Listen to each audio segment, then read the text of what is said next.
This was rhetoric from a president of the United States that we're not used to hearing. A new approach now from President Donald Trump toward North Korea. He was responding to reports that North Korea had successfully miniaturized a nuclear weapon that could be small enough to fit on top of a missile.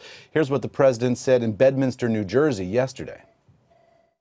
North Korea best not make any more threats to the United States. They will be met with fire and fury like the world has never seen. He has been very threatening beyond a normal statement. And as I said, they will be met with fire, fury, and frankly power, the likes of which this world has never seen before.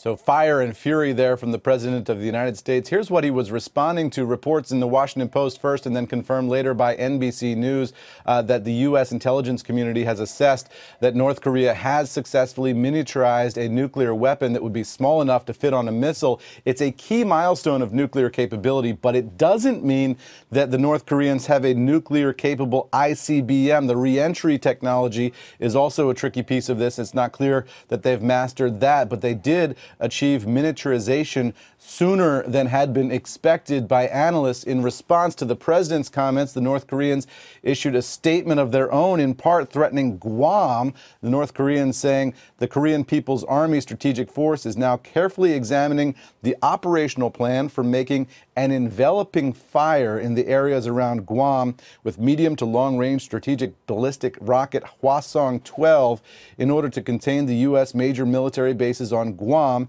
including the Andersen Air Force Base. So that escalation of rhetoric there on the North Korean side, responding to the president's rhetoric, all of this taking place as the United States has been trying to get China to intervene with the North Koreans. And we saw the United Nations imposing new sanctions on North Korea as well within the past week. So a lot of moving pieces here, but this escalation of rhetoric we're going to have to monitor throughout the day today, guys. Eamon, you're right in that we're not used to the rhetoric coming from the United States. We're very used to the rhetoric we've been hearing from North Korea. Right. I guess what changes is the time frame. If they are further along in this development than we had anticipated, I guess that may make a lot of people wonder if we have time for these economic sanctions to really take place, whether or not they'll be policed properly.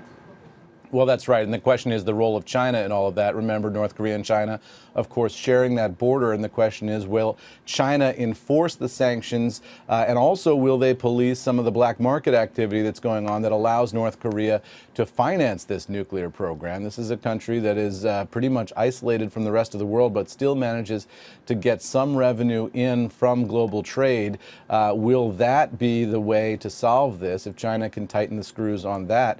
And then, of course, you talk about the president's rhetoric here. One of the questions is going to be, was this a deliberate mirroring by Donald Trump of some of the North Korean rhetoric that we've seen in the past? Is he sending a message to them sort of in language that they themselves can understand because that's how they speak? Or was this Donald Trump sort of making this up as he went along, so to speak? Or is this a deliberate strategy here? It very much sounded like some of the sort of baths of fire and the other pieces of rhetoric that we've heard from the North Koreans in the past. Right. We'll hear more about all of these issues. I know we've heard from the Russians saying that they'd like to see a de-escalation of the rhetoric. But what about the Chinese, the Japanese, the South Koreans, who are all in the immediate arena? Yeah, and the Japanese have issued their own intelligence assessment, concluding along the same lines that the United States has concluded that the North Koreans do now have this miniaturization capability. But of course, you talk about South Korea, and Seoul is so close to the DMZ, so close to where any fighting would take place if there was a war touched off on the Korean Peninsula. It's a little terrifying to think about the level of casualties that you could have in a very short amount of time if something were to break out on that peninsula. And of course, thousands and thousands of American troops on that DMZ as well. So there's a lot at stake here for all the players in the region.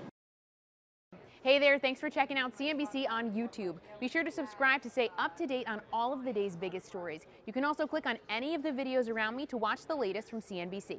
Thanks for watching.